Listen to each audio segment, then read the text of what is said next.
Part 2. Strategies for Overcoming Perfectionism. Chapter 5. Measuring Your Perfectionism. The Purpose of Conducting an Assessment.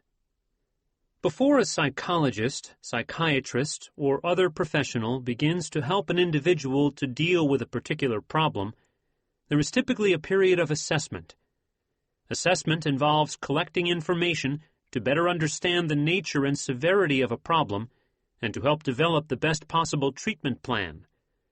For example, if a client visits a therapist seeking help for problems with anxiety, the therapist is likely to begin the first session, or even the first few sessions, by simply asking questions about the main problem, other difficulties the client may be experiencing, and the client's background. The client may be asked to complete a series of questionnaires that measure anxiety and related problems. In addition, diaries may be completed to measure anxiety and other reactions throughout the week when the person actually encounters particular anxiety-provoking situations. The assessment process helps the clinician to get to know the client and is essential for identifying and understanding the problem. In addition, the findings from the assessment are often important for choosing and recommending a course of treatment. In the same way, a detailed self-assessment will help you to understand and change your difficulties with perfectionism. Before you begin to work on changing your own perfectionism, this chapter will guide you through a detailed self-assessment with three main components: identifying key problem areas, measuring the severity of the problem, and measuring changes that may result from using the strategies described in this book. Identifying problem areas. An important function of the initial assessment phase is to describe the features of your perfectionism and to identify the main problem areas. These include identification of perfectionistic thoughts and behaviors, as well as situations that trigger perfectionistic responses. Isolating your perfectionistic thoughts and behaviors. In chapters 3 and 4, you identified your perfectionistic thoughts and behaviors. Because perfectionistic beliefs and behaviors vary across people, it is important to identify the unique ways in which your perfectionism is manifested. Reviewing the beliefs and behaviors that you identified in chapters 3 and 4 will be helpful. Exercise 5.1. Perfectionism Diary. Here is an example of a diary to record episodes during which perfectionism comes up in your everyday life. You may want to photocopy this sample or develop your own. Each time you find yourself having a perfectionistic thought, such as those you listed in your journal while reading Chapter 3, or engaging in a perfectionistic behavior, such as those you listed while reading Chapter 4, record the information requested on your perfectionism diary. The first step to changing perfectionistic thinking is to catch yourself in the act. Completing the perfectionism diary will help you to identify times when you are thinking or behaving in a perfectionistic manner. Isolating situations and triggers for your perfectionism. For many perfectionists, their overly high standards are more problematic in some situations than in others. For example, they may be very perfectionistic in their work, but fairly laid back at home. Therefore, as part of your self-assessment, it's important to identify the specific situations that trigger your perfectionism. For example, do your perfectionistic thoughts and behaviors occur more often with certain people, during particular activities, or in certain places? Measuring the severity of the problem.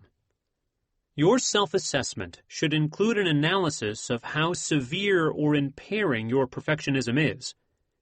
In examining the severity of the problem, you will need to take several different steps, including deciding whether your high standards are helpful or unhelpful, identifying the areas of functioning that are impaired as a result of the perfectionism, work, relationships, emotional well-being, and so on, estimating the impact of your perfectionism on others, identifying the effects of perfectionism on your emotional functioning, and identifying the extent to which your perfectionistic beliefs are flexible versus rigid. Helpful versus unhelpful standards. Perfectionistic standards, as opposed to beneficial high standards, are so high that they either can't be met, or they can only be met at an enormous cost to yourself or others. Making the distinction between helpful and unhelpful standards can often be difficult for people who are perfectionists. One reason for this is that a standard that is helpful for one person may be overly perfectionistic for another person.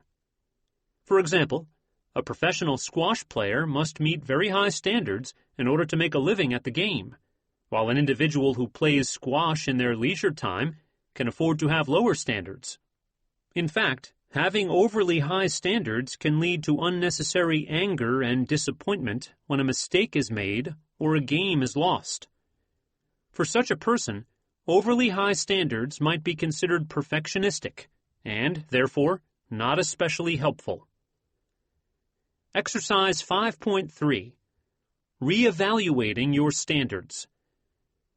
The best way to identify whether your own standards are overly perfectionistic is to look at the impact of having these standards. For each of the following questions, record your responses in your journal. Are your standards higher than those of other people? Are you able to meet your standards? Are other people able to meet your standards? Do your standards help you to achieve your goals, or do they get in the way? For example, by making you overly disappointed or angry when your standards are not met, or causing you to get less work done. What would the costs be of relaxing a particular standard or ignoring a rule? What would the benefits be of relaxing a particular standard or ignoring a rule?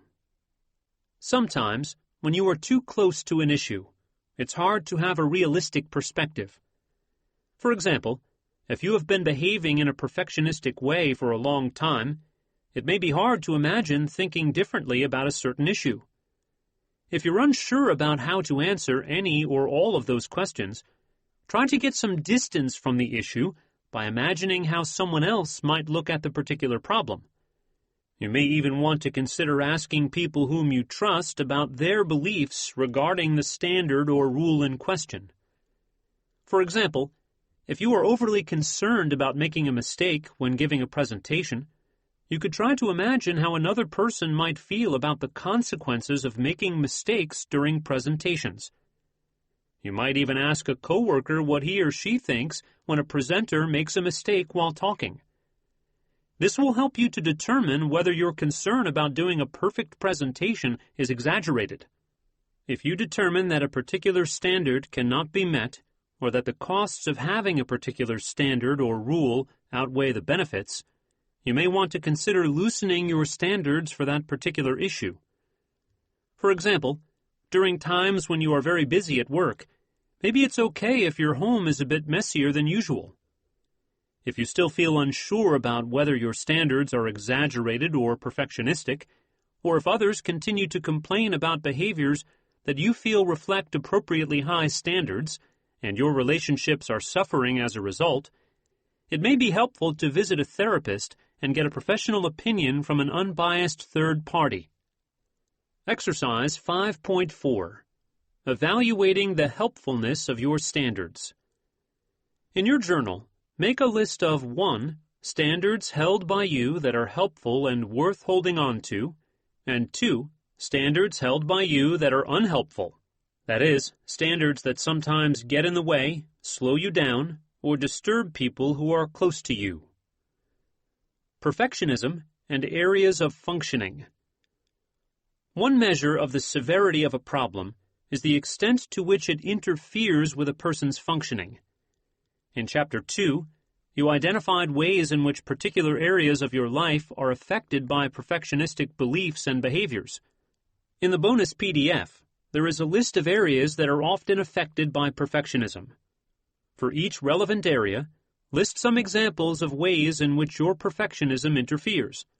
Next, for each item in the list, estimate the degree to which perfectionism interferes with that specific area. Use a scale ranging from 0, perfectionism causes no interference, to 100, perfectionism is completely impairing. For example, a score of 50 would reflect a moderate level of interference in that domain. You may wish to refer back to the notes you made in your journal while listening to Chapter 2 for examples of how perfectionism affects these areas of your life. The effect of perfectionism on others. It is important to assess the impact of your perfectionism on those around you. By doing this, you can improve your interpersonal relationships by reducing the strain that can be caused by perfectionistic criticizing and directing, as well as reducing your own irritation and anger about the actions of others that you would perform differently. Exercise 5.6.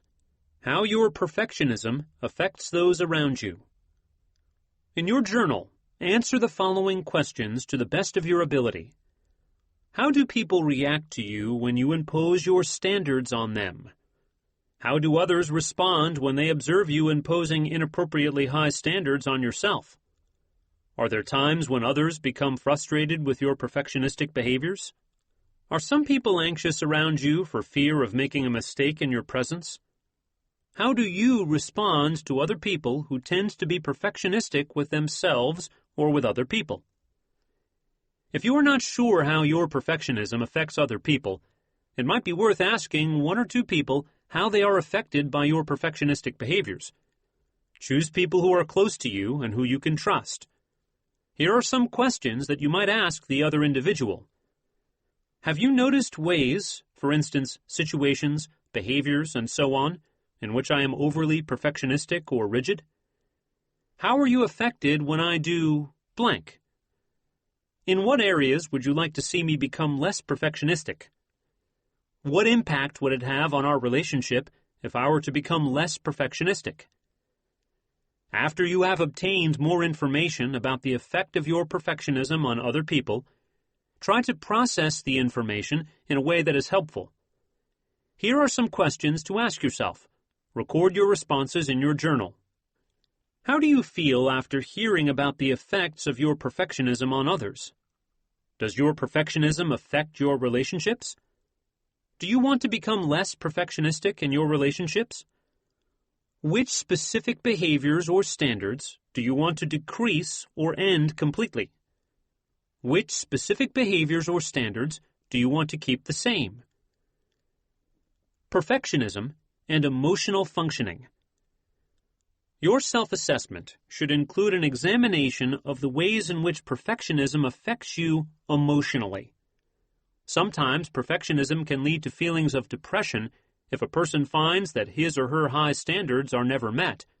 For example, a student who feels depressed because his grades are not high enough to be accepted into graduate school. For other individuals, perfectionism can be associated with intense anxiety, nervousness, or fear. For example, some people with unreasonably high standards for themselves report intense anxiety about being judged negatively by others if they make a mistake or do not meet their own unrealistically high standards. Finally, for some people, perfectionism is associated with feelings of frequent anger, irritability, and frustration. This is often the case for individuals who hold unreasonably high standards for those around them. Exercise 5.7. How your perfectionism affects your emotional functioning. Take a few moments to consider the ways in which perfectionism contributes to your emotional states. Can you think of times when your perfectionistic beliefs or standards led to feelings of depression, anxiety, or anger? Part 1. Think about times when your perfectionism has caused you to feel sad or depressed. In your diary, record all relevant details, including 1. The situation or trigger, 2.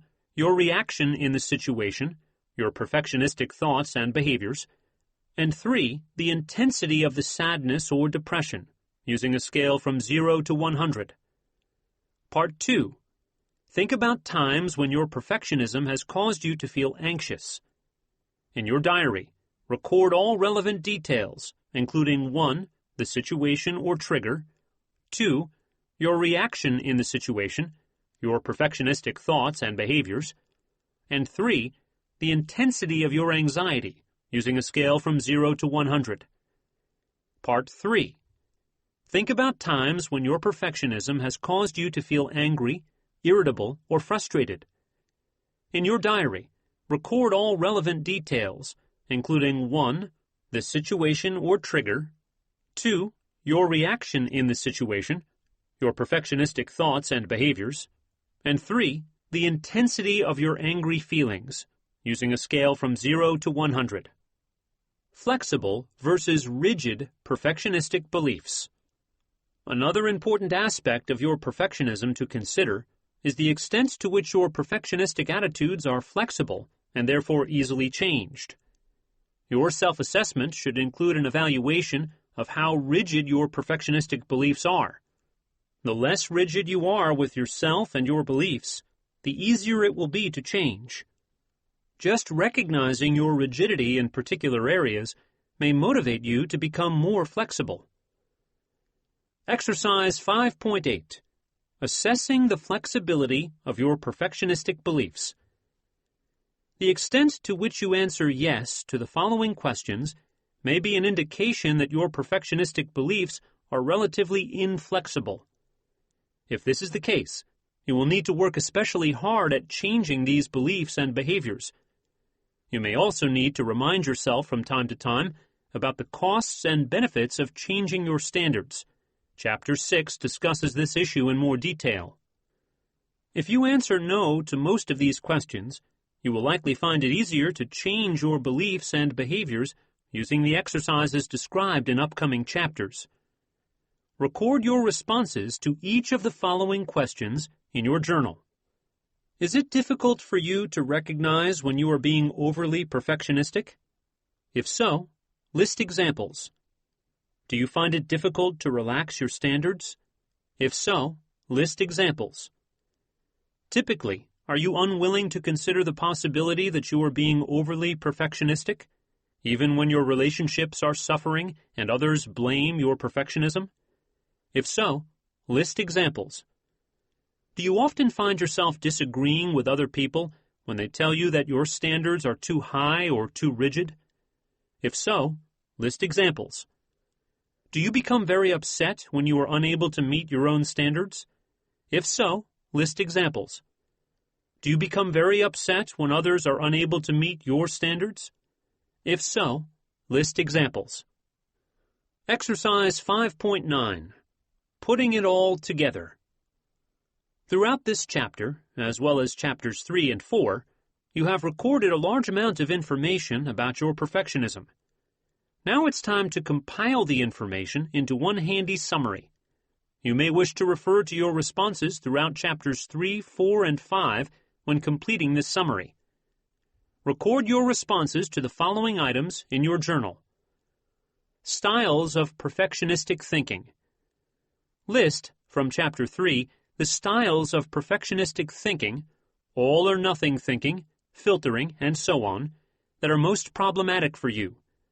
Give an example of each from your own life. Styles of perfectionistic behavior.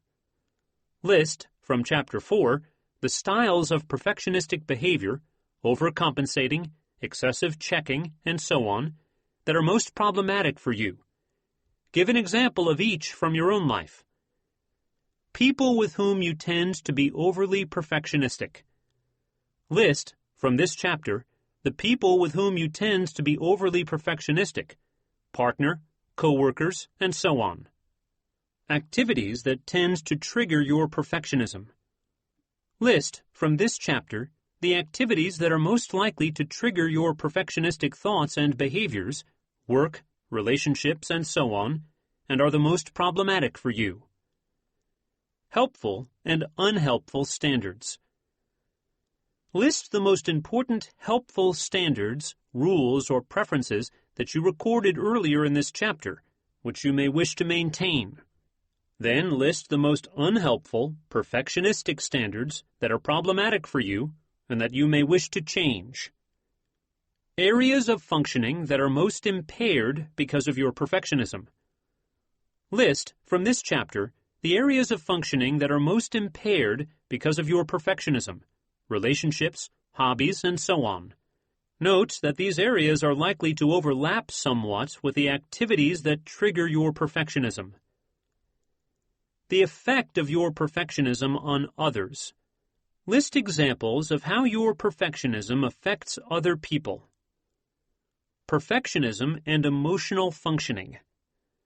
List examples of how your perfectionism causes you to feel depressed, anxious, or angry from time to time. Measuring improvement and change. In addition to helping you understand the origins and nature of your perfectionistic beliefs and behaviors, another function of assessment is to measure changes in perfectionism over time. Therapists sometimes ask their clients to repeat the initial measures, for example, questionnaires, diaries, and so on, periodically during their treatment. This is a helpful way to assess whether a person's problem is improving. By continuing to use the assessment strategies discussed in this chapter throughout the process of changing your thoughts and behaviors, you will be able to determine whether you are in fact making progress. Here are some specific recommendations for how to continue to assess your perfectionism as you work through this book. Note that these are only suggestions. You can pick and choose among these recommendations based on your own needs.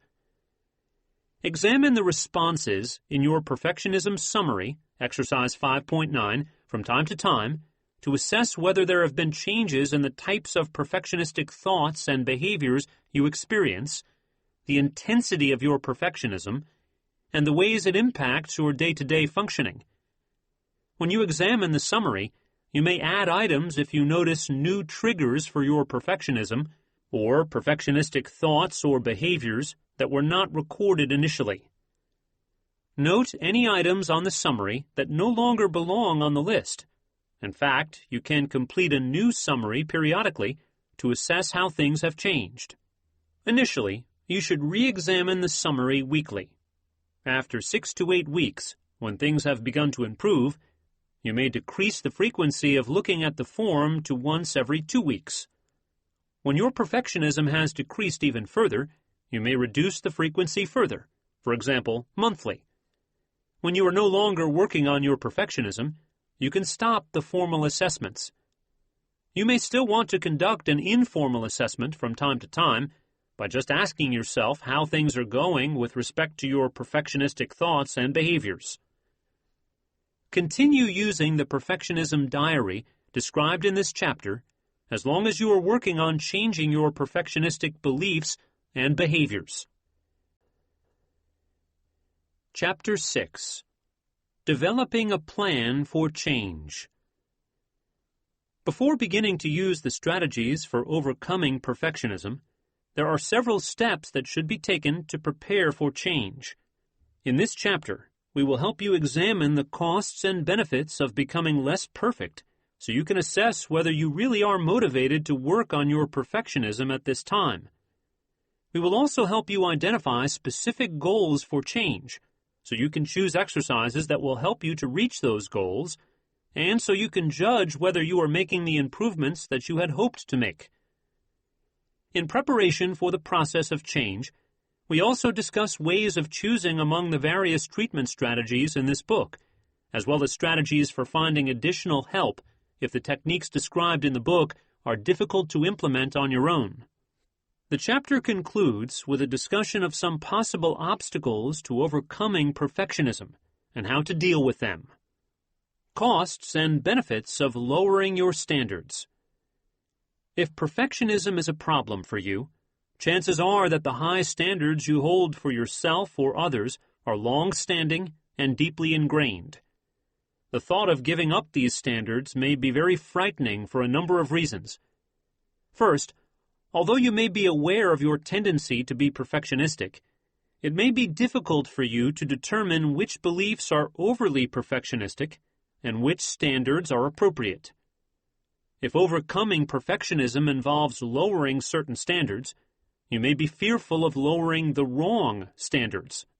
Second, you may be reluctant to relax your standards if you believe that your performance will suffer. For example, if you believe that it is very important to be on time for appointments, and therefore you always allow an extra hour to get anywhere, You may be fearful of giving up this practice in case you end up being late for appointments in the future. If you tend to be very detailed in everything you do, for example, when giving people directions, writing memos, cleaning, you may be fearful that performing tasks in a less detailed way will lead to problems. People often believe that their perfectionistic standards keep everything in their life from falling apart. They fear that giving up perfectionistic standards will lead to chaos. A third reason why people are reluctant to become less perfectionistic is because they don't want to seem inconsistent or wishy-washy to others. If you have spent a lot of time and energy trying to have others do things your way, or trying to create a certain image of yourself, the thought of changing your expectations or image may feel threatening to you. It may be very difficult to admit that you may have been too strict, or even worse, that you may have been wrong. It's ironic that most people admire others who can admit when they have made a mistake. It is often very difficult for us to admit our own mistakes. Before making the decision to become less perfectionistic, you should consider the possible costs and benefits of changing. For some standards and rules that you hold, the costs of changing may outweigh the benefits. For other standards, the benefits will outweigh the costs. Examining the costs and benefits of becoming less perfectionistic can help you to decide which standards to relax. Exercise 6.1. Determining benefits and negative consequences of loosening perfectionistic standards. In your journal, list all the possible costs of becoming less perfectionistic. Examples may include, I will make more mistakes at work. I will be more anxious while I get used to the idea of being less rigid and perfectionistic. My level of performance at school may decrease. The level of performance of others around me may decrease. Others may think I am incompetent. My home won't be as clean and organized. I won't be able to find anything. I will gain weight, and so on. Many of the possible costs that you list will be fairly unlikely to occur. So, in addition to listing these costs, you should estimate just how likely that outcome is. To estimate the likelihood of a particular negative consequence happening, use a scale ranging from 0, definitely will not occur, to 100, definitely will occur. An estimate of 50 means that a consequence is equally likely to occur as it is to not occur. Go back over your list and add a number estimating the likelihood that each consequence might come true. Now, list all the possible benefits of becoming less perfectionistic. Examples may include, I will be less hurtful and critical of the people in my family. People will enjoy spending time with me. I will have time to do more things. I will be less anxious about making mistakes. Work will be more enjoyable. I will be less concerned about what other people think of me. My depression will decrease, and so on. As in the earlier section on costs of becoming less perfectionistic, you should also estimate the likelihood that each positive outcome or benefit will occur if you are able to decrease your perfectionistic thinking and behavior.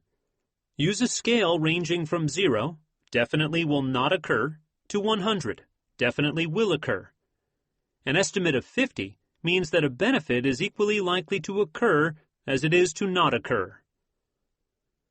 Identifying goals. Before starting to overcome any problem, it's important to define the problem and to identify goals. It's not enough to say that you want to become less perfectionistic. The only way to evaluate whether your perfectionism has improved is to set specific goals. Remember, your goals should not be too perfectionistic. They should be realistic and achievable. Also, you should think about both long-term and short-term goals. Long-term goals may include changes that you want to make over the next year or even longer. Short-term goals may involve changes that you want to make over the next few days, weeks, or months. Although it is helpful to think of a few general goals, you should also try to come up with goals that are as specific as possible. For example, the goal, I will be less critical of my children, is not as specific as the goal, I will not criticize the clothes that my children wear to school.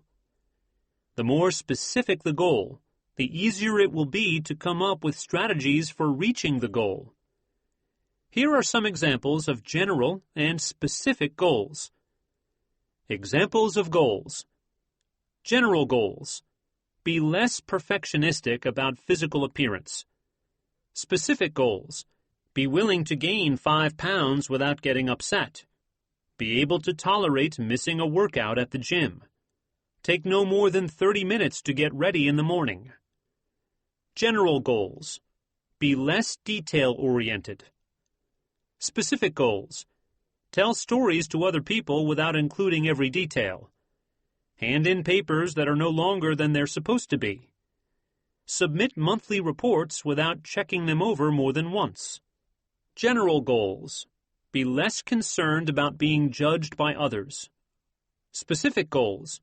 Mispronounce words when talking to people without becoming anxious. Be more comfortable when telling other people about what I do for a living.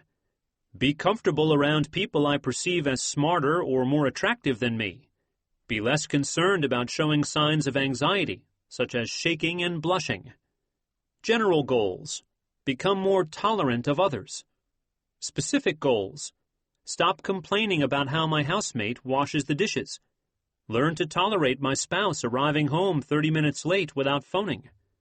Allow my children to make a mess when playing, as long as they clean it up by the end of each day. General goals. Be less concerned about being clean. Specific goals. Wash my hands only if visibly dirty, after bathroom breaks, and when handling food. Spend no more than 1 hour per day cleaning. Shake hands with others comfortably. Be willing to use public restrooms. Exercise 6.2. Making your own general and specific goals. Now, think about what types of changes you would like to make. Specifically, think about perfectionistic ways of thinking or behaving that you would like to decrease or stop altogether. In your journal, make a list of short-term goals and long-term goals. For example, you can include goals for the next month as well as goals for the next year. Of course, you may choose other time periods if you prefer. The main point to remember is that you may have different goals for the short term and the long term. Although some goals may be realistic targets for a year or two from now, they may not be realistic goals for 1 week or 1 month from now. In your lists, include general goals as well as examples of specific goals that fall under each general goal. What to change first? Setting priorities. Now that you have identified thoughts and behaviors that you would like to change, the next step is figuring out where to start. There are 2 general principles to keep in mind when deciding which aspects of your perfectionism to work on first. Which thoughts and behaviors cause the most interference in your life, and which thoughts and behaviors are likely to be the easiest to change. In most cases, it's best to start with the problem that interferes the most in your life or causes the most problems with other people.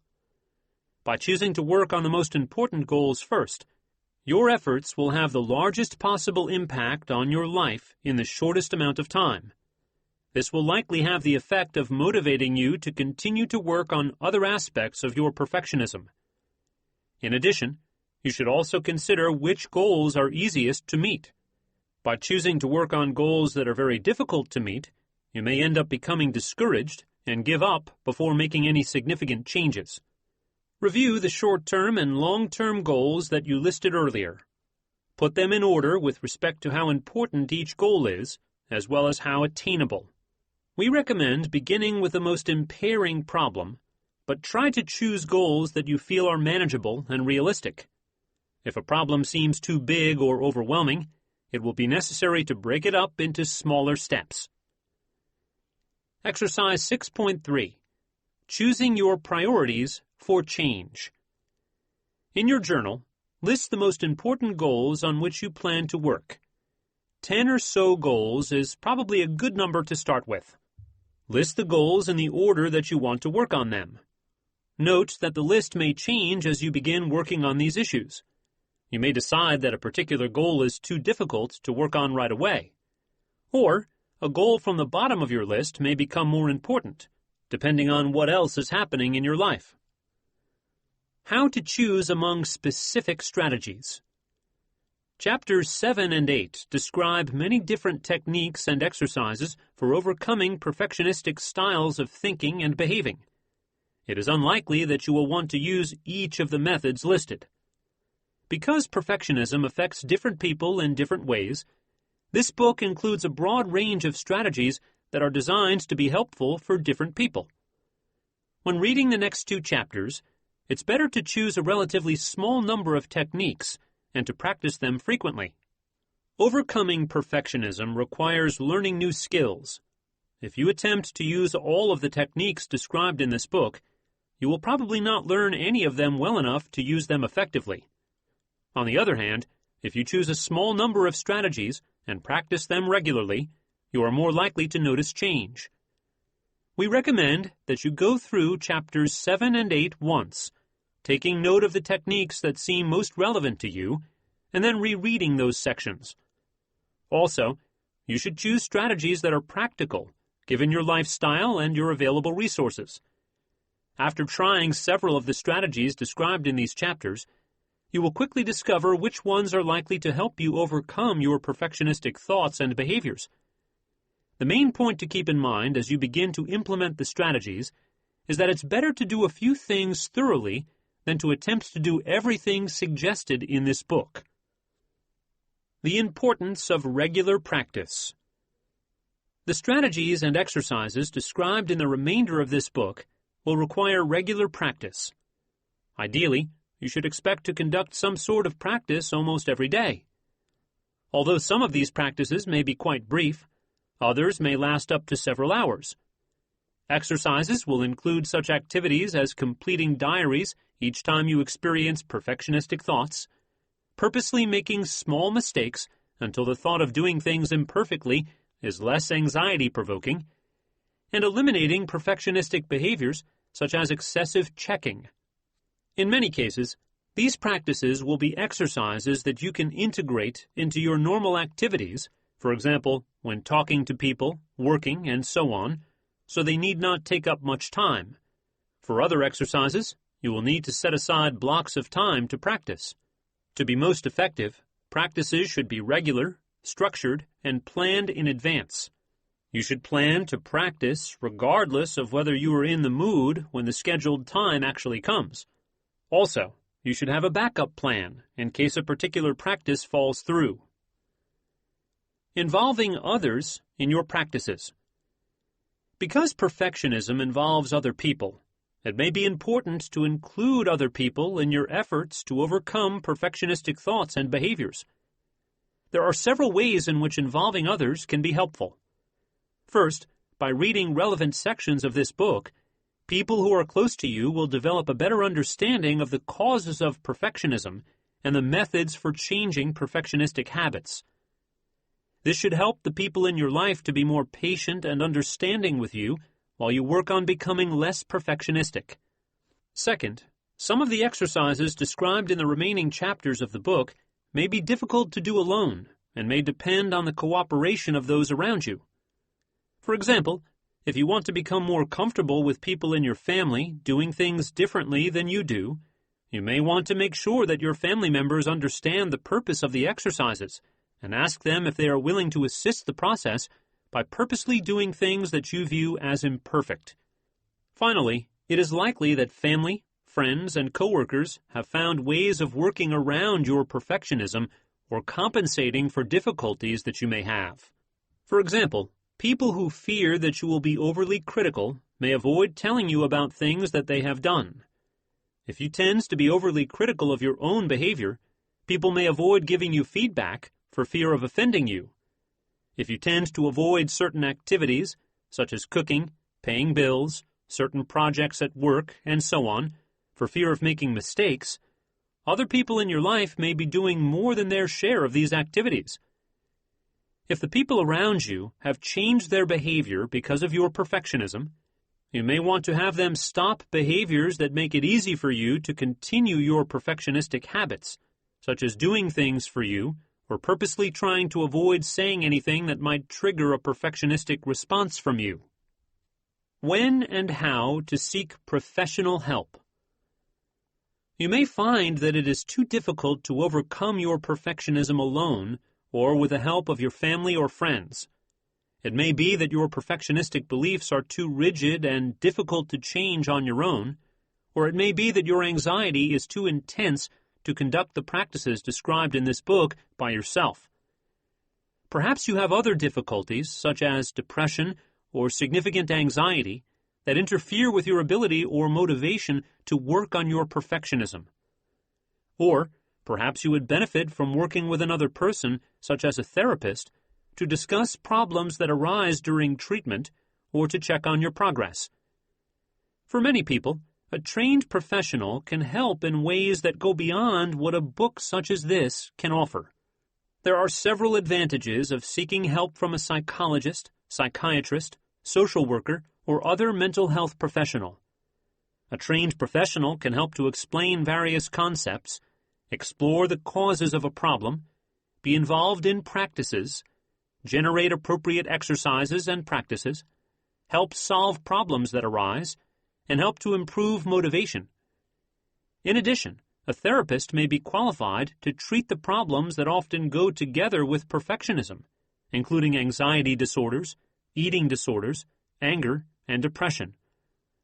A psychiatrist, family doctor, and some psychologists can also prescribe medications that may be helpful for problems with anxiety and depression, as well as the perfectionism that can accompany these problems. If you are interested in seeking professional help, there are several places to look for a therapist or doctor. A good place to start is with your family physician. He or she may know of other professionals who can help. Most therapists who are experienced with problems such as anxiety and depression are likely to be able to help with your perfectionism. If you suffer from a particular anxiety disorder, depression, or another specific problem, there may also be clinics in your area that specialize in your problem. Some specialty clinics, particularly research and training clinics associated with universities, offer services at reduced costs. In the third section of this book, the chapters describe the types of treatments that have been shown to be effective for particular problems. Because there are so many different types of therapies available, it will be helpful for you to have an idea of the type of treatment that you are seeking. Another place to get information on treatment options is through national organizations that offer referrals to consumers. An example is the Anxiety Disorders Association of America in Silver Spring, Maryland, which has a comprehensive website, including referrals to professionals who can help. Additional information on where to obtain treatment is available on the website for the National Alliance on Mental Illness, NAMI.org. Obstacles to becoming less perfectionistic. In order to maximize your chances of making positive changes as you start the process of overcoming your perfectionism, it will be helpful to anticipate any obstacles that might get in the way of your success. By preparing for possible roadblocks in advance, you will be less likely to be affected by these potential difficulties. If you're unable or unwilling to consider alternative ways of thinking. As we discussed previously, there are 3 reasons why it's often difficult to change ways of thinking, even when your beliefs get in the way of life. First, the natural tendency is to assume that your thoughts are true. In other words, if you are like most people, your beliefs may be ingrained and difficult to change. Second, if you come across information that disproves your beliefs, you probably tend to view it as an exception, or even worse, you ignore the information. Instead, people tend to pay more attention to information that confirms their beliefs. Finally, even when you do begin to doubt whether a belief is true, you may still do everything you can to avoid admitting that you have made a mistake. Perfectionistic thinking is especially prone to being rigid and difficult to change. In order to become less perfectionistic, you will need to be able to make a commitment to consider the possibility that particular beliefs are not true and that particular standards are not helpful. The fact that you are reading this book suggests that you're aware that perfectionism is a problem for you, and this awareness is the first step toward being willing to consider the possibility of changing your perfectionistic thoughts. If you feel that perfectionism isn't causing significant problems for you, you may feel that perfectionism is not a big enough problem to warrant spending all the time and energy needed to change your perfectionistic thoughts and behaviors. In fact, the benefits of having high standards may outweigh the costs. If this is the case, you may not want to invest too much in the strategies described in this book. Even if you feel this way, it is also possible that your high standards do cause problems of which you are unaware. For example, perhaps your perfectionism has negative effects on those who are close to you.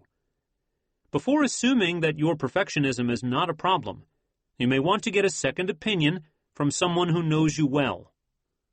Even if perfectionism is currently a problem, you may find that as you practice the exercises in this book, your perfectionism gradually interferes less and less. As the problem starts to be less impairing, your motivation to work on it may decrease. You may start to think, why bother spending all that time and effort on the problem if it isn't bothering me anymore? It is important to continue to work on your perfectionism even when it starts to improve. This perseverance will help to build on the gains that you have made. Also, continuing to use the strategies in this book will help to prevent the problem from getting worse again in the future, for example, during a stressful time in your life. If you don't believe that you can change. Because perfectionism is part of your personality, you may feel as though becoming less perfectionistic is beyond the realm of possibility. You may believe that it is impossible to change a person's personality. If you hold this belief, it may be helpful to remember that your personality is really just the sum of your beliefs, attitudes, and behaviors. Breaking perfectionism down into its parts will make it easier to make changes. On a cautionary note, remember that just having the belief that you cannot change may have a negative impact on your likelihood of making changes. Researchers have shown consistently that people's expectations have an effect on whether they respond positively to therapy, medication, and other medical interventions. Therefore, it will be helpful if you can be open-minded and optimistic until you have had a chance to see whether the strategies described in this book are likely to be effective for you. If you feel there are too many other things going on in your life, you may find that there are other stresses and demands on your time that interfere with your ability to put forth the necessary effort for overcoming your perfectionism. Perhaps you are dealing with extreme stress at work or a serious problem in your relationship. Or perhaps you are suffering from another difficulty, for instance, excessive alcohol use, severe depression, or a serious medical problem. Or maybe you are just too busy with work, school, or taking care of your family. If this is the case, now may not be the best time to begin working on your perfectionism. If your effort is only half-hearted, you may only see a modest improvement.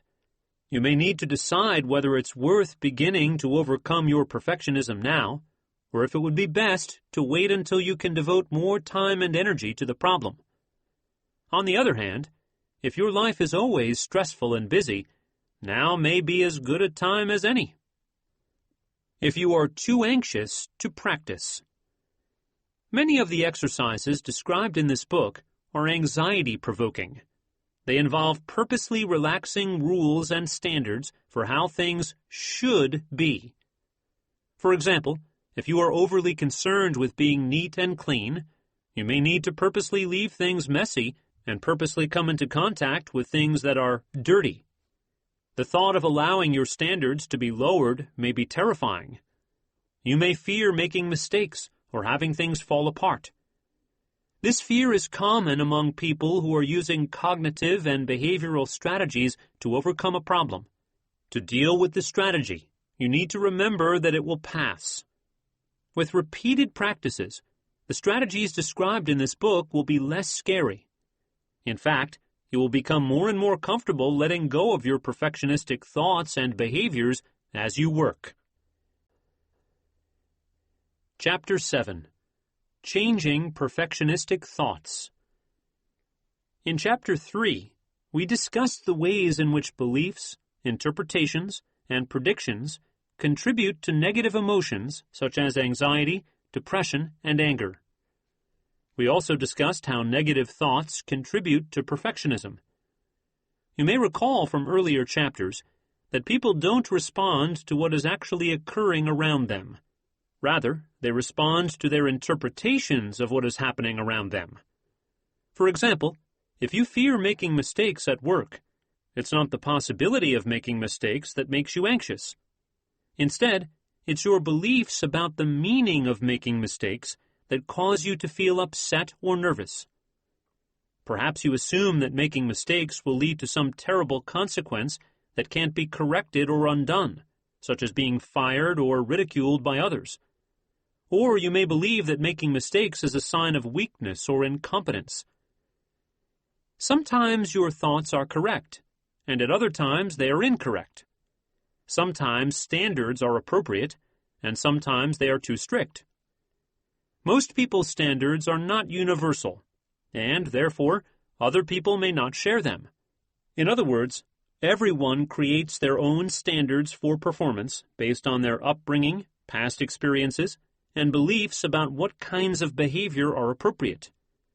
Beliefs and standards vary among individuals and across groups, including people from different cultures, ages, sexes, occupations, education levels, geographical locations, and so on.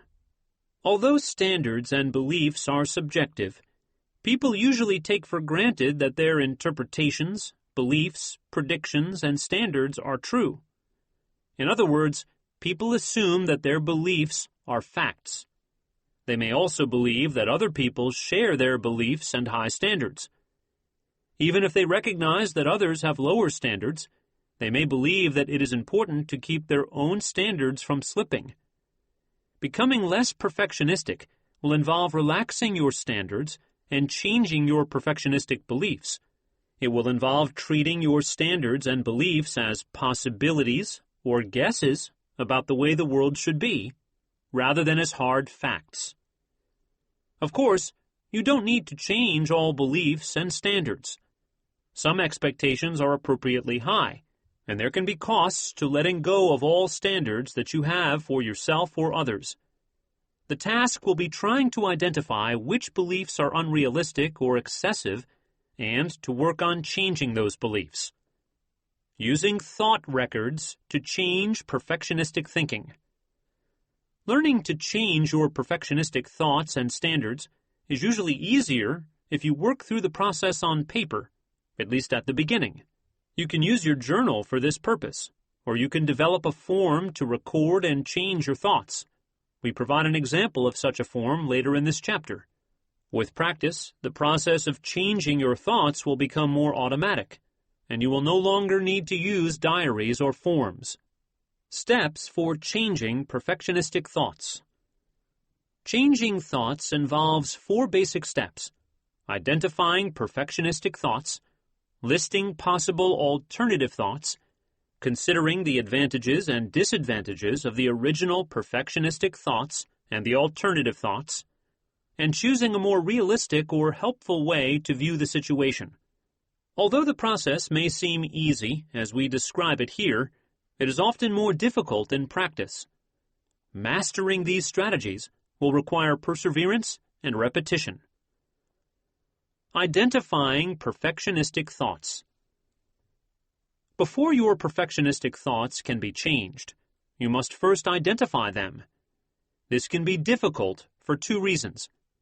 First, you may incorrectly view your perfectionistic thoughts as appropriate and accurate. Second, you may be completely unaware of your perfectionistic assumptions. These thoughts may be so familiar and automatic that you don't even notice them. It may be easier to identify times when you are engaging in perfectionistic thinking if you pay attention to 3 particular situations. First, notice when you feel that you are not living up to your own expectations. For instance, you're not performing well at work or school. Other people are judging you to be unattractive, incompetent, or overly anxious. You are unhappy about some aspect of your body, such as your weight. You are anxious about saying the wrong thing, and so on. Second, notice when you feel that other people are not living up to your expectations. For example, people at work make too many careless mistakes. Your children's grades never seem to live up to your expectations. People don't know how to drive properly, and so on. Finally, take notes when you find yourself engaging in perfectionistic behaviors, such as checking and rechecking your work, apologizing too much for minor mistakes, exercising excessively to stay thin, spending too much time cleaning, and so on. If you find yourself engaging in perfectionistic behaviors or holding on to standards that are not being met, you may need to ask yourself, am I thinking like a perfectionist? If you aren't sure, ask someone you trust for their opinion. If you have difficulty identifying your perfectionistic thoughts, we recommend that you listen to Chapter 3 again. That chapter lists types of perfectionistic thinking styles and provides several examples of each. Listing possible alternative thoughts.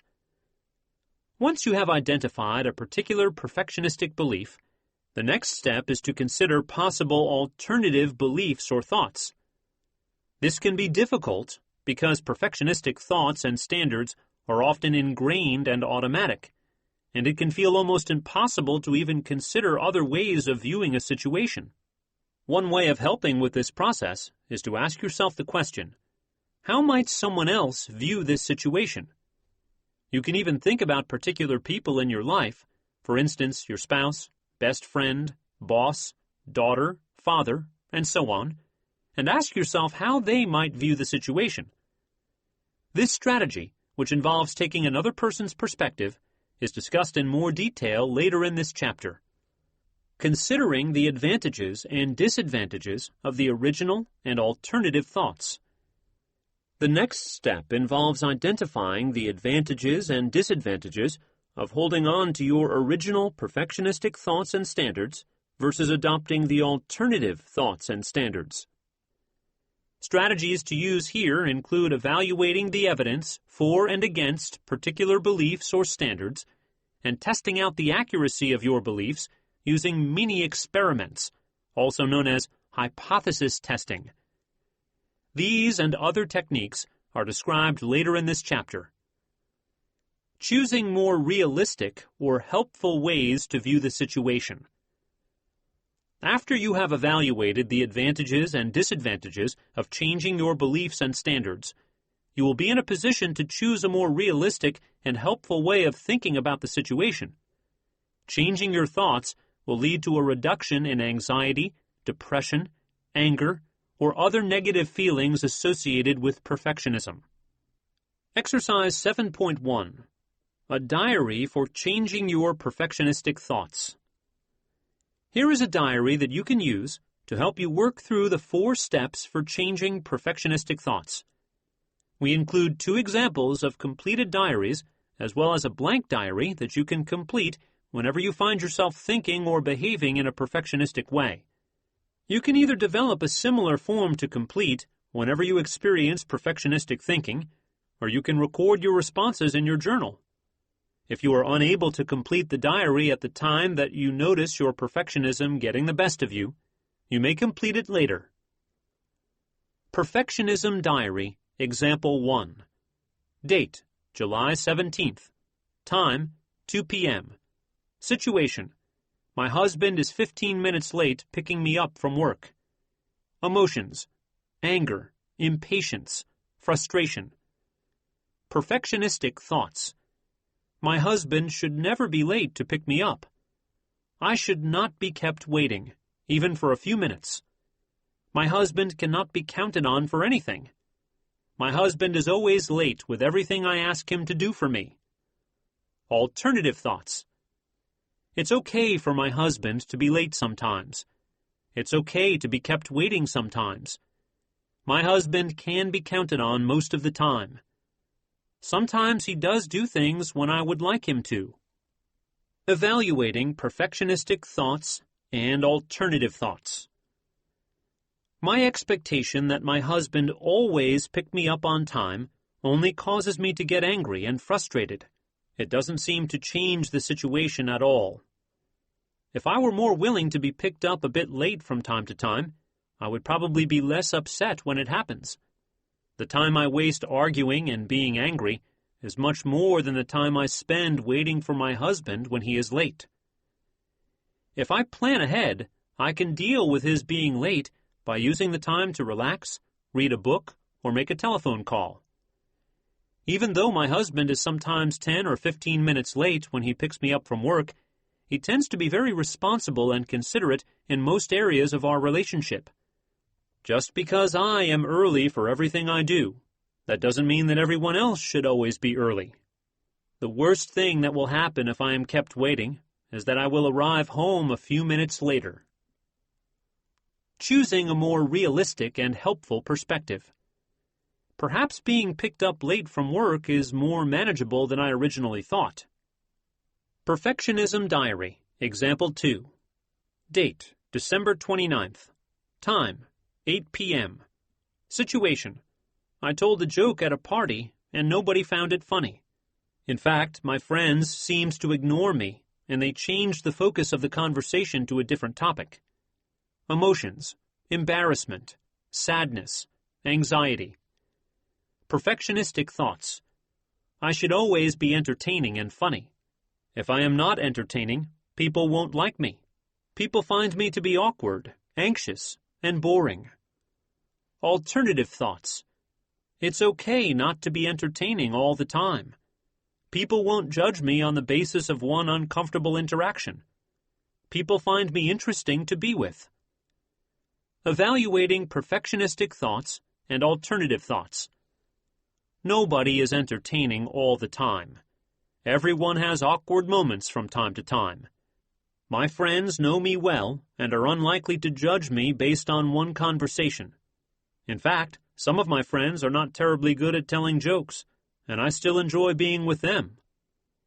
For the rest of the evening, people seemed to talk to me normally, suggesting that they found me interesting and enjoyed my company.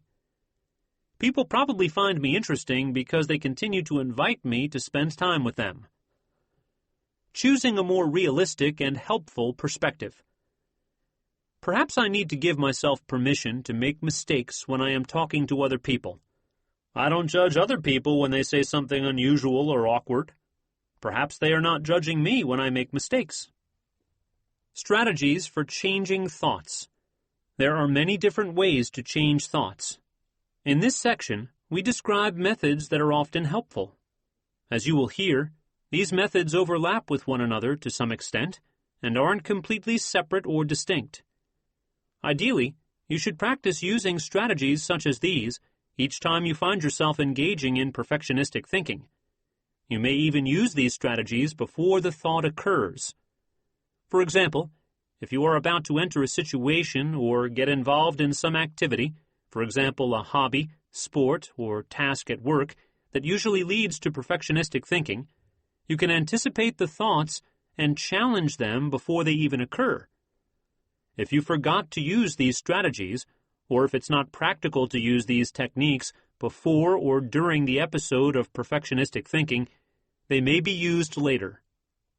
Examining the evidence. One of the most useful methods of challenging perfectionistic beliefs is to examine the evidence that confirms and contradicts your beliefs. This process may involve examining your previous experiences in a given situation.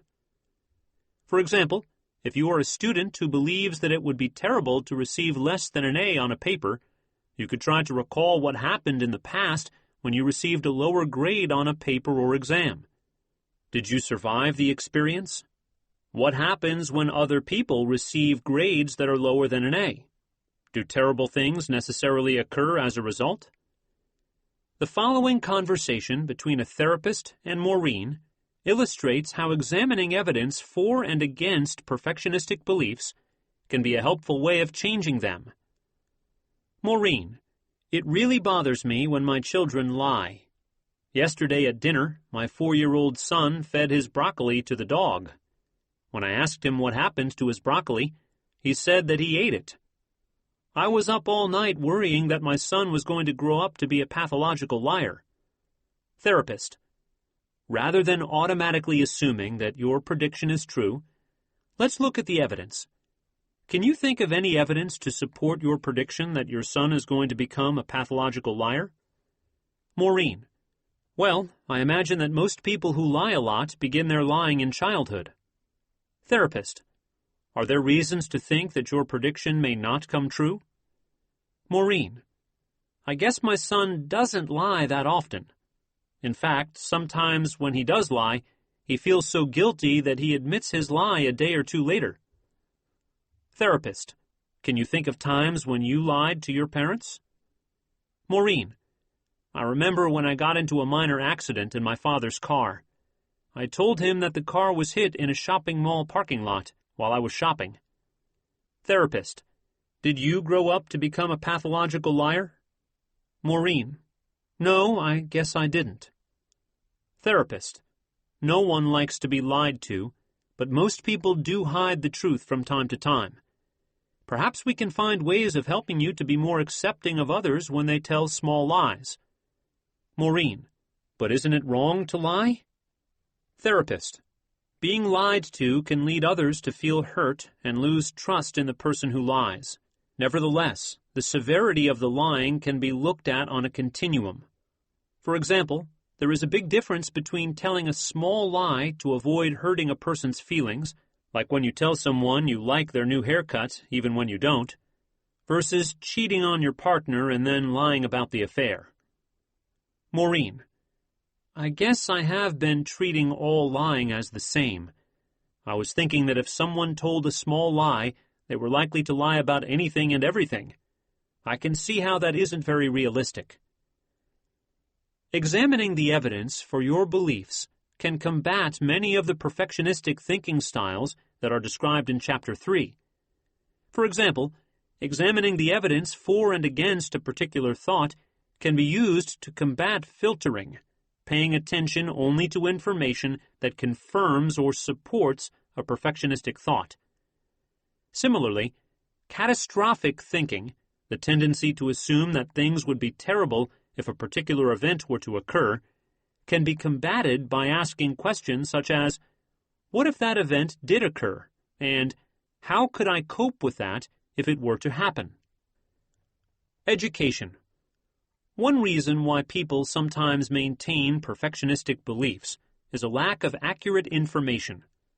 Seeking accurate information on a given topic can help change perfectionistic or rigid beliefs. Becoming educated is one way of examining the evidence that supports and refutes perfectionistic beliefs. For example, education can be a helpful method of changing unrealistic standards with respect to weight and physical appearance. Many people are overly concerned about maintaining a weight that is actually below what is normally considered to be healthy. In Western cultures, this tends to be a more frequent issue for women than men. These unrealistic standards are probably related in part to constant exposure to models and celebrities who themselves are underweight. To help people change their overly stringent beliefs about how much body fat is acceptable, health professionals often educate their patients and clients about their ideal weight range, that is, the weight range that has been shown to be predictive of living longer and having fewer health problems.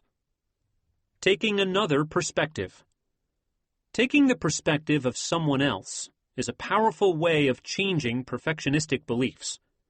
This can be achieved by asking the question, how do other people view this situation? Allowing yourself to view the situation as other people might can help to change unrealistic beliefs. Consider the following conversation between a therapist and Enrico. Enrico, if people notice how anxious I am during my presentation, they will surely think I'm a complete idiot. Therapist, how would they know you're anxious? Enrico, I tend to blush when I'm nervous. Also, they would notice me losing my train of thought and forgetting words. Therapist. Put yourself in the shoes of the audience members for a moment. Can you think of a time when you have seen other people blush or lose their train of thought? Enrico. I have a good friend who often blushes. Therapist.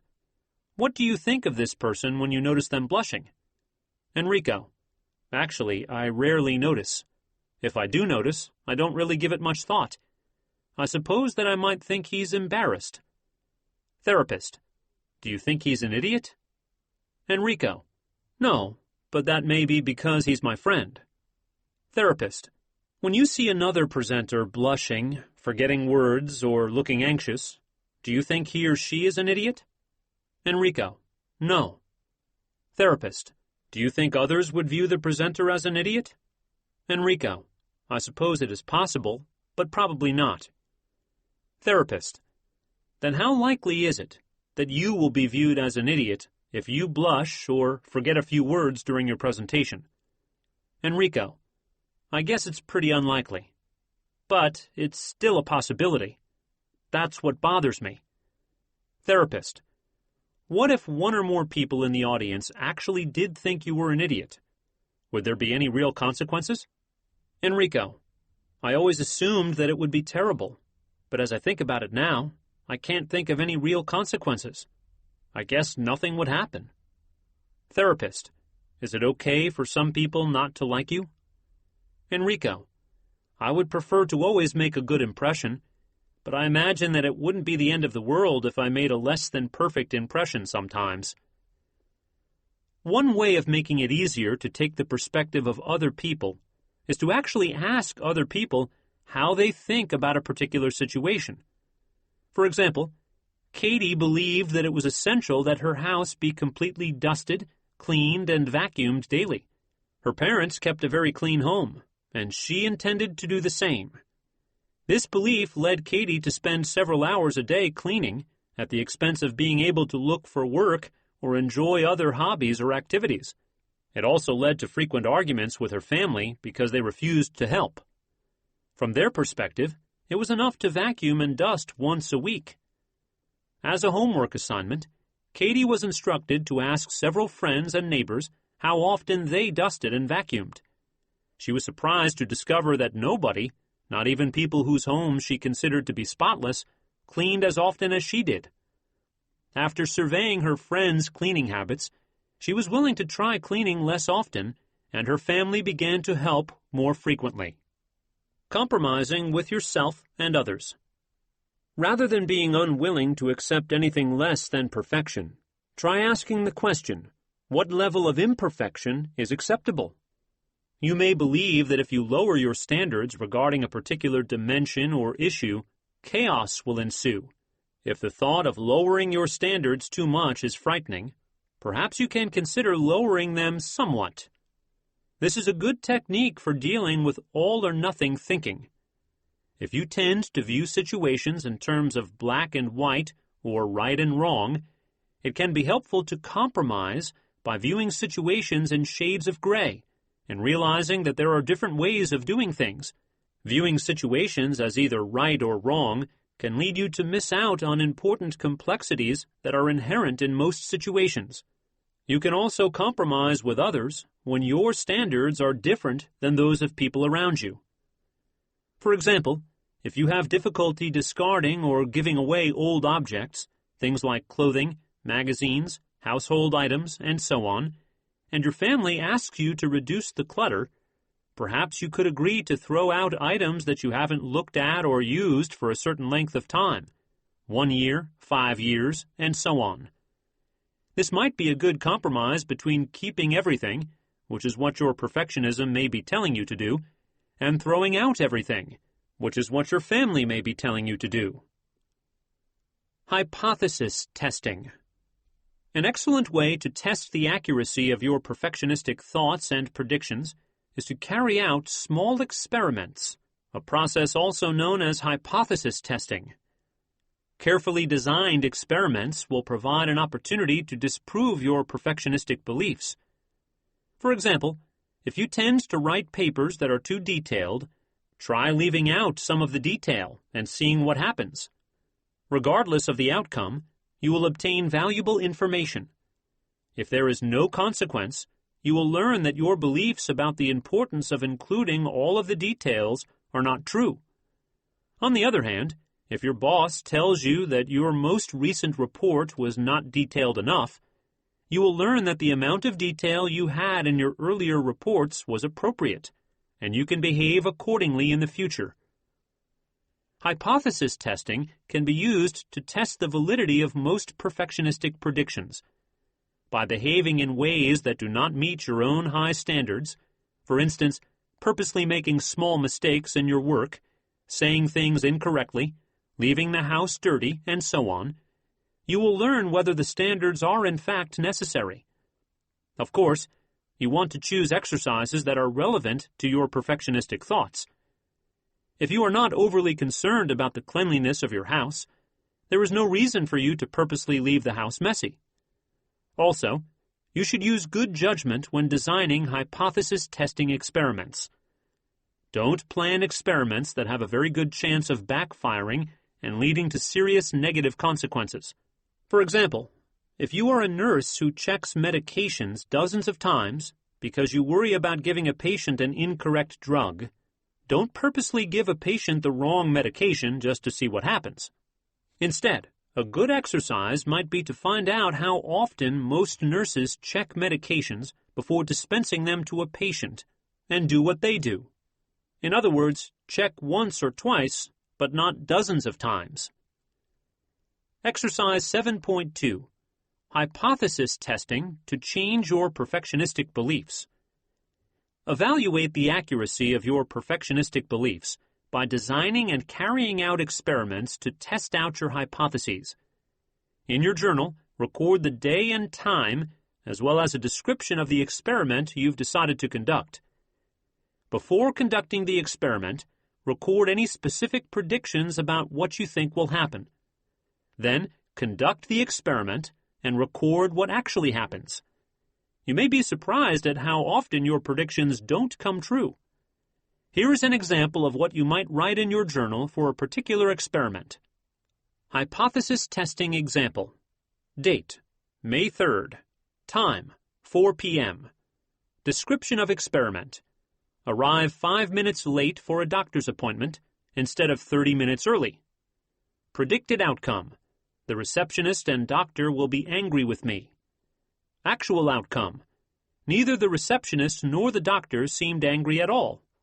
In fact, the doctor talked to me for quite a while about my new puppy and ended up being 10 minutes late for her next appointment. Changing your social comparison habits. As mentioned in Chapter 3, everyone compares themselves to other people as a way of evaluating their standing or performance in a particular area. Most people compare themselves to their peers.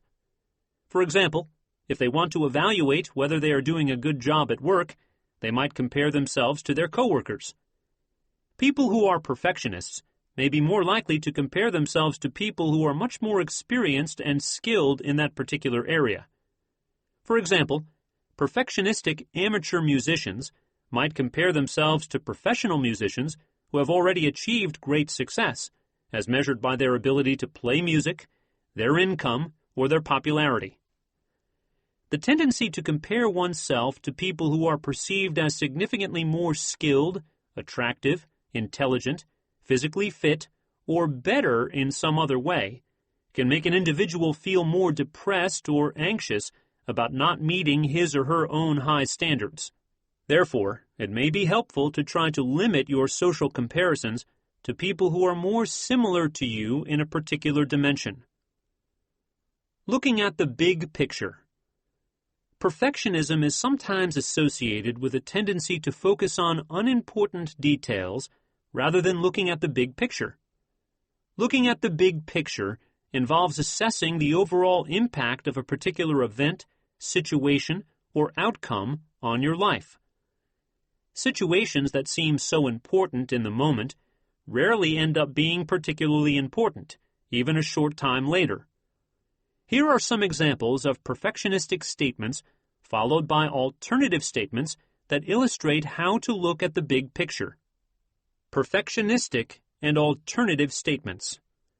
Perfectionistic statement. What am I going to do? I didn't do well on my English exam. Alternative statement. It's unlikely that my grade on this exam will have any impact on what I am doing a year from now, my career, income, relationships, and so on. Perfectionistic statement. I feel terrible that the cake I made for my daughter's birthday party did not turn out the way I hoped it would. Alternative statement. The children will probably still enjoy the cake, and even if they don't, it won't matter a week from now. Perfectionistic statement. My haircut looks terrible, and I am terrified of being seen in public. Alternative statement. People on the street are much less interested in my hair than I am, and they probably won't even notice. Besides, my hair will grow back eventually. Perfectionistic statement.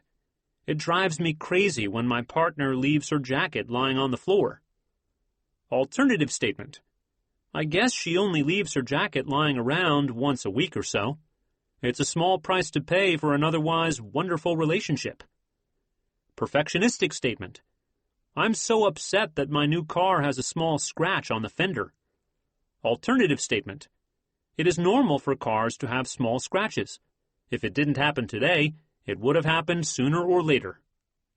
Using coping statements.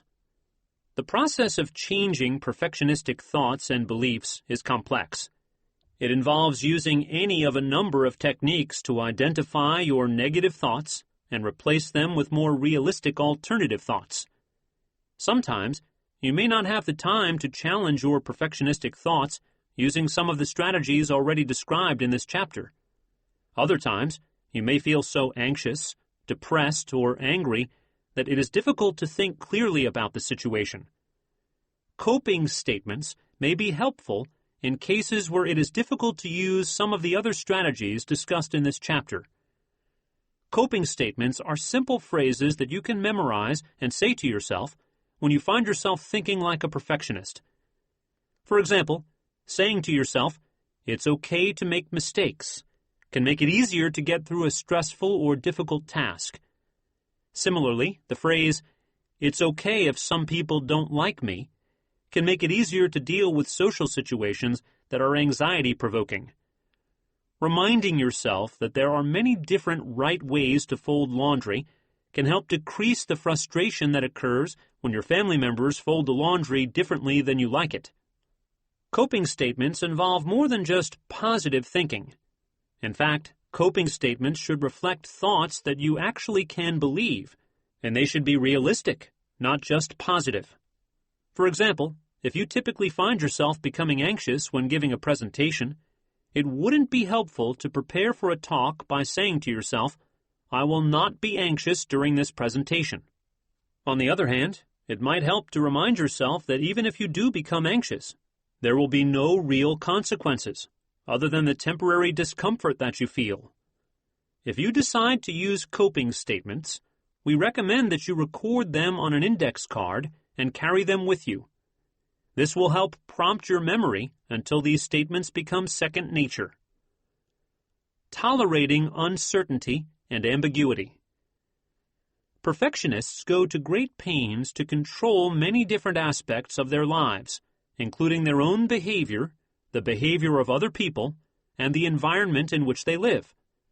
Although most people feel more comfortable when they can predict and control events that occur, particularly negative events, the need to know about and control events is often much stronger for people who have rigid, perfectionistic beliefs. For example, a person who is applying for a job may find it very difficult to wait until she finds out whether the job materializes. Similarly, arriving home to find a note from your partner saying that he or she will be home later may be frustrating if there is no specific time mentioned in the note. Because you often cannot control or predict things that occur, it can be helpful to find ways to tolerate some degree of uncertainty and ambiguity in your life. One way of dealing with uncertainty involves mentally preparing for several possible outcomes. To return to the examples described earlier, the person who is waiting to find out about the job can make some decisions about what she might do if she gets the job and what she might do if she doesn't. Similarly, if you are impatiently waiting for your partner to come home but have no idea when to expect him or her, you can prepare for the possibility that he or she will return in the next few minutes, in an hour, or in several hours. By preparing for different possible outcomes, the uncertainty is likely to be less frustrating or anxiety-provoking. Another way of combating the need for certainty and control is to ask yourself questions such as, why do I need to know what will happen? Can I cope with not knowing? Is it really as important as it feels for me to control this situation or to be able to predict exactly how it will turn out? Difficulty believing your alternative thoughts. One of the most common complaints of individuals who try to use the strategies described in this chapter is what is sometimes called the head-heart problem. The head-heart problem occurs when an individual knows rationally that a particular style of thinking is incorrect or inappropriate, but nevertheless feels that the negative way of thinking is correct. In other words, the head is able to think about the situation in a realistic way, but the heart continues to react to the situation in a perfectionistic way. For example, you may realize rationally that there is generally very little to lose by making small mistakes. Nevertheless, you may continue to feel awful every time you do certain things incorrectly. As you think about the head-heart problem, remember two things. First, realize that your perfectionistic beliefs have probably been around for a long time. The techniques described in this chapter are skills that need to be built through practice. It will take a while for your perfectionistic beliefs to change. With practice, it should become easier to believe the new, more flexible ways of thinking. Second, it is possible that trying to think rationally about situations that trigger your perfectionism may not be enough. You may actually need to do something differently rather than just trying to think differently. The techniques described in the next chapter involve changing perfectionistic behaviors. Behavioral strategies are among the most powerful ways to change thoughts because they create new learning experiences that directly disprove your perfectionistic thoughts.